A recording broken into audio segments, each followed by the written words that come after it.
The bailiff called my name like I was a stranger, like I hadn't spent 23 years building the very life that was now being divided up on paper like a grocery list. Calvin sat at the other table in a charcoal gray suit I had picked out for him. He didn't look at me once. Not once. His attorney was talking, and he was nodding, and he looked calm, completely calm. And my lawyer leaned over and whispered, "Renee, the judge is ruling in his favor on the house." I remember the sound of the air conditioning.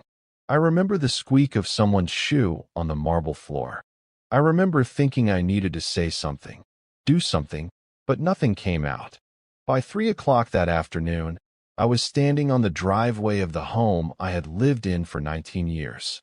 For suitcases, a box of photographs, and Calvin's voice behind me saying, "You'll figure something out. You always were resourceful." He almost smiled when he said it. That was a Tuesday. On a Thursday, exactly 61 days later, I was standing on a television stage under lights so bright they made everything else disappear. And I won $550 million. Stick with me, because the money is not even close to the most important part of this story. My name is Renee Whitfield. I was 54 years old when all of this happened. I lived, for most of my adult life, in Charlotte, North Carolina. Before that, I grew up in a modest house in Greensboro with a mother who worked double shifts at a textile plant and a father who coached youth basketball for free every Saturday morning because he believed in showing up for people. That's the house I came from. That's the woman they made me. I met Calvin at 29. He was handsome in the way that makes you feel like you're the lucky one just for being noticed. He had big ideas, a contagious laugh, and a family construction business that was hemorrhaging money faster than it was earning it. I was working as a financial analyst at a mid-sized firm in Charlotte. Numbers made sense to me in a way people sometimes didn't. I could look at a column of figures and immediately see where the bleeding was. Calvin saw that. He said he loved that about me. Within 2 years, we were married. Within 3, I had left my job, his idea, and at the time I believed it was ours, to help him save Whitfield Construction. And I did. I restructured their entire vendor payment system. I renegotiated 7 supplier contracts. I found $340,000 in overcharges they hadn't noticed in 2 years. I built the bookkeeping infrastructure from scratch. Calvin became the face. He shook hands and pitched clients and gave speeches at industry dinners. He was good at that. I won't take it from him. He had a gift for making people believe in things. But I was the engine. We had 2 children. Marcus, who was 18 by the time the divorce happened, and Lydia, who was 21 and finishing her last year of college. I raised both of them largely on my own during the years the business was growing fastest, because Calvin was always traveling, always meeting someone, always one deal away from the next level. I told myself that was fine. I told myself that was what you did. We had a beautiful home in a neighborhood called Foxcroft, red brick, white shutters, a magnolia tree in the front yard that bloomed every April like it was putting on a show just for us. I had a garden in the back. I grew tomatoes, basil, 3 kinds of peppers. It was a good life, a real life. I didn't see it unraveling. Looking back now, I can trace every moment I chose to overlook. It started small, the way things always do. Calvin started staying later at the office. Not every night, but enough that I noticed.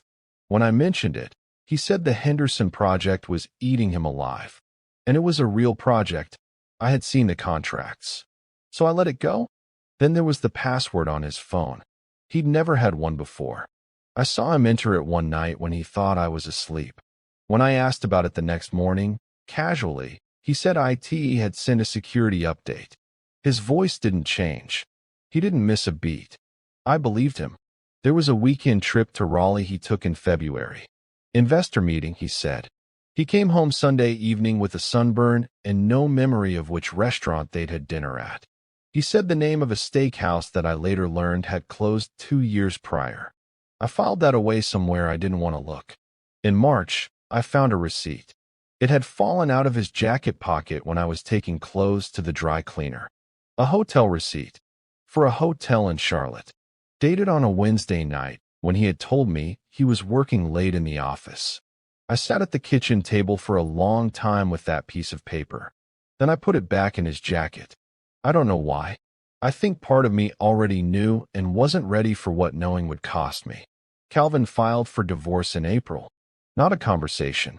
Not a warning. A process server at my front door on a Wednesday morning while I was in my bathrobe making coffee. I read the papers 3 times.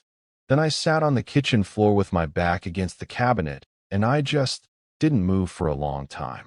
The woman he'd been seeing was named Daphne, 31 years old, a VP of business development he had hired 8 months earlier. I later learned that several people at the company had known about them for almost a year. But that was only the first shock. Within 48 hours of me receiving the divorce papers, our joint checking account was frozen. I went to use my debit card at the grocery store, and it declined. I called the bank, and they told me there was a legal hold. Calvin's attorney had moved fast. Then I found out the house was in the name of a holding company, Whitfield Capital Holdings LLC, which Calvin had quietly restructured 18 months earlier. He'd had me sign some papers then, buried in a stack of routine business documents, and told me it was for tax efficiency. I had signed without reading closely enough. That is a mistake I will carry for the rest of my life. The savings account I thought held $280,000 had been reduced to $14,000. The investment portfolios were tied up in business entities I had no direct legal claim to. His legal team was extraordinary. I mean that without admiration. They were ruthless, and they were thorough, and they had clearly been preparing this for a very long time. My own attorney, a kind woman named Patricia Osei, told me the truth plainly. Renee, the way the assets are structured, this is going to be a very difficult case to win quickly. He's moved things in a way that could take months, maybe longer, to unravel. I asked her what I should do in the meantime. She said, survive. The divorce settlement came through faster than anyone expected. Calvin's attorneys pushed hard, and without access to money for a prolonged legal fight, I was forced into a corner. I received $18,000 in the final settlement, a fraction of what I had contributed to that company over 23 years. He kept the house, the business, the cars, the beach property in Hilton Head, the retirement accounts. His attorney stood up in that courtroom and argued that I had made no documented financial contribution to the company, that I had been a supportive spouse and not a business partner. 23 years. Reduced to that, I moved into a 1-bedroom apartment in a quiet part of Charlotte called Plaza Midwood, 1,200 square feet. The refrigerator made a sound at night like it was trying to say something. My neighbor below me played piano badly every evening around 7. I learned to find it comforting. I worked. I picked up part-time bookkeeping work for 2 small businesses through a freelance platform.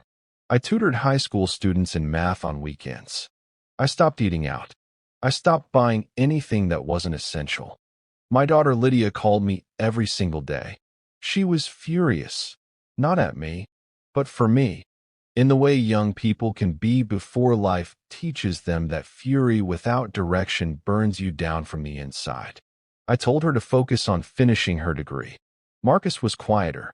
He came to see me one Saturday with Chinese takeout, and we sat on my second-hand sofa and watched a nature documentary and didn't talk about any of it. Sometimes that was the right thing. Calvin, meanwhile, was photographed at the opening of a new Whitfield construction project in downtown Charlotte. He was standing next to Daphne. They looked the way people look when someone else paid the entry fee for their happiness. I saw it on my phone at 6 a.m., and I put the phone face down, and I made myself coffee, and I stood at my kitchen window, and I watched the morning come in, and I told myself out loud, "You are going to be fine." I said it until I almost believed it. The letter came in early June. A production company called Stellar Media Group was doing a live taping of a nationally televised game show called The American Prize, a show I had watched exactly once, maybe 2 years before, while folding laundry. They were taping a special charity audience episode at a studio in Atlanta, and I had apparently entered a promotional lottery at a hardware expo in Charlotte 3 months earlier and forgotten entirely about it. My ticket entitled me to a seat in the studio audience and a free one-night hotel stay. I almost didn't go. It was Lydia who pushed me. She said, "Mama, when is the last time you did something that wasn't about surviving?" And I didn't have an answer for that. So I drove to Atlanta on a Thursday evening. The studio was bigger than it looked on television. The lights were extraordinary, warm and enormous, the kind that make everything look like it matters. They seated us in rows of red velvet chairs, and a coordinator explained the rules. 10 contestants. Questions across multiple categories. Elimination rounds. The grand prize that season was $15 million. Then, 11 minutes before the cameras were scheduled to roll, there was a commotion near the contestant staging area. A man named Gerald, one of the 10 selected competitors, had collapsed backstage. He was conscious, a panic attack, they later said, but he couldn't go on. They needed a replacement immediately. The production coordinator walked into the audience and said they needed a volunteer with no prior game show experience, chosen at random from that section. She pointed to my row. She drew a card. She said, "Renee Whitfield." I thought there had been a mistake. I actually said that. I said, "I think there's been a mistake." The woman next to me laughed and said, "Honey, go." So I went. They gave me 4 minutes in a room with a mirror and a production assistant who handed me a microphone pack and told me to breathe. I looked at myself in that mirror. 54 years old. A blue dress I'd bought on clearance. Hair I had done myself that morning. A woman who had spent 23 years building something only to be handed nothing at the end of it. I thought, what do I have to lose? Nothing. Absolutely nothing. The first round was American history. I had read more books in the 2 months since the divorce than I had in the previous 2 years, mostly just to keep my mind occupied at night. I had read about the Civil War, about the New Deal, about the women who built industries nobody wrote about. I knew the answers. The second round was mathematics. Quick mental calculations, percentages, compound figures. I had been doing that in my head for 2 decades. I knew the answers. By the third round, the audience had started to notice me. I could feel the energy shift, that specific electricity that happens when people sense something unexpected is unfolding in front of them. The host, a man named Dennis Carver who had been doing the show for 11 years, leaned toward me after the fourth round and said quietly, "Where did you come from?" "Charlotte," I told him. He laughed. The final round was 3 questions. Answer all 3 correctly, and the prize was awarded in full. The prize that season, they had not changed it, had not capped it, was $550 million. A special commemorative amount tied to the show's anniversary. Nobody had ever won the full prize. In 11 years, the show had paid out partial winnings, runner-up amounts, audience donations. The full prize had never been claimed. I stood at that podium. The studio was so quiet I could hear my own heartbeat. The first question, a geography and economics combined question about resource trade routes. I had read about it in a book about global supply chains 2 weeks prior, buying time on sleepless nights. Correct. The second question, a question about a Supreme Court case from 1978 involving corporate financial liability. I had researched corporate liability law extensively after my divorce. Correct. The audience made a sound I will never be able to describe accurately. The third question was about the history of a specific financial instrument, a type of bond structure used in post-war infrastructure financing. Calvin had once been approached about a similar structure for a Whitfield construction project in 2019. I had spent 2 weeks reading about it then so I could advise him properly. He had taken my advice. He had not given me credit for it. I gave Dennis Carver my answer. He looked at his card. He looked at me. He said, Ladies and gentlemen, we have a winner. I don't remember much of the immediate aftermath clearly. There was screaming. There was Dennis hugging me. There was a production executive saying things I couldn't hear over the noise. There were phones appearing. The audience was filming everything. I remember sitting in a chair backstage afterward. Someone had given me water and a woman in a navy blazer was explaining the prize structure, the tax withholding, the payment timeline.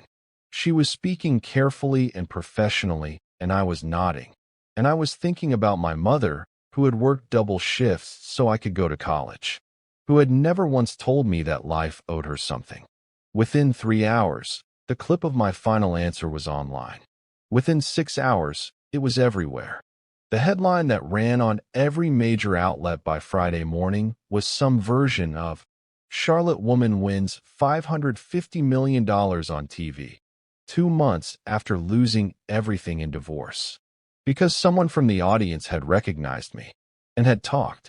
I hadn't told anyone which city I was from. I had only answered Dennis's question with Charlotte. But the person in the audience had gone to high school with someone who knew Calvin. And in the age of 5-second video clips and instant sharing, the connection was made before I even left Atlanta. By Saturday morning, I had 847 unread messages on my phone. One of them was from Calvin. I want to be careful about how I say this next part. I did not set any of this up. I did not plan to win a game show. I did not engineer some brilliant revenge. Real life doesn't work like that, and anyone who tells you it does is selling you something.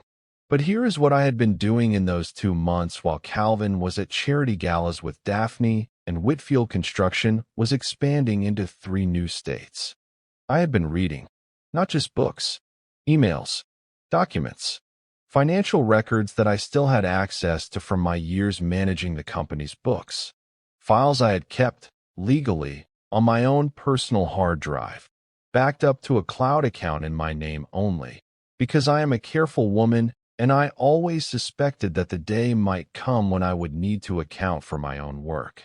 Patricia Osei had told me early in the divorce proceedings that she believed Calvin had moved assets in ways that were not entirely legal, but proving it in real time, during the divorce, with limited funds, that had been nearly impossible. What I had discovered, slowly, in the quiet of that small apartment on those sleepless nights, was a pattern, not a speculation, a pattern backed by numbers. Between 2019 and 2023, approximately $4.2 million had moved through Whitfield Construction in ways that didn't match the tax filings. Shell companies in Delaware. A vendor relationship with a company that did not appear to have ever performed any actual work.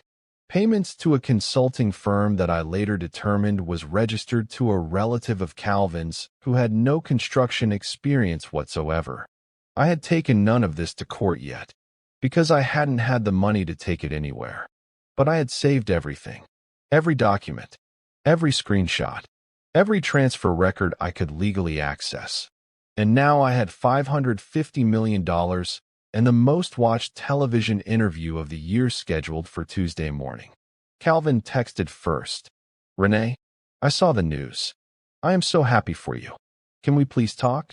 I read it standing at my apartment window, watching the street below where a man was walking a small dog and a woman was unlocking a bicycle, and everything was completely ordinary.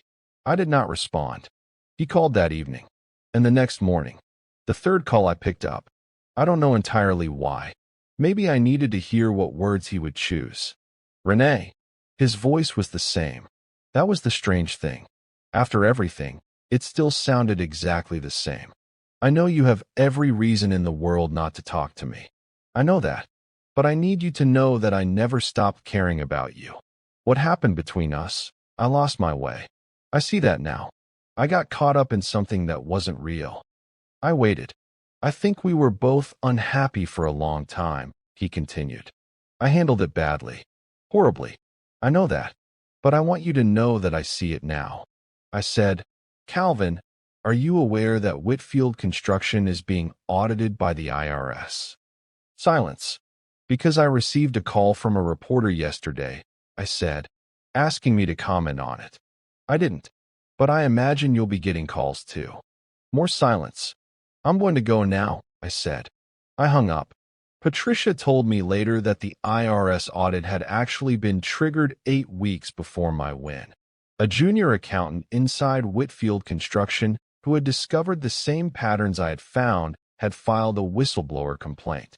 My documentation, which I provided to Patricia after the win gave me the resources to pursue it, became corroborating evidence in a case that was already building without me. I didn't destroy Calvin. The truth destroyed Calvin. I just made sure the truth had a place to go. By September, 3 months after the win, Whitfield Construction had missed payroll twice. 2 major project partners had withdrawn. The Henderson project, the same project Calvin had used as an excuse all those evenings he came home late, had fallen through entirely after the lead investor pulled out pending the investigation. Daphne had resigned her position in August. Nobody said why publicly. I did not ask. Calvin's attorney reached out to Patricia in October. They were requesting a modification of the divorce settlement. Specifically, they wanted to revisit the asset division given new information about the company's financial position. Patricia called to tell me and then waited. I said, "Tell them we'll see them in court." The civil fraud case took 14 months. I won't walk you through every detail because some of it is still under seal, and because honestly, a courtroom is not where the real story happened.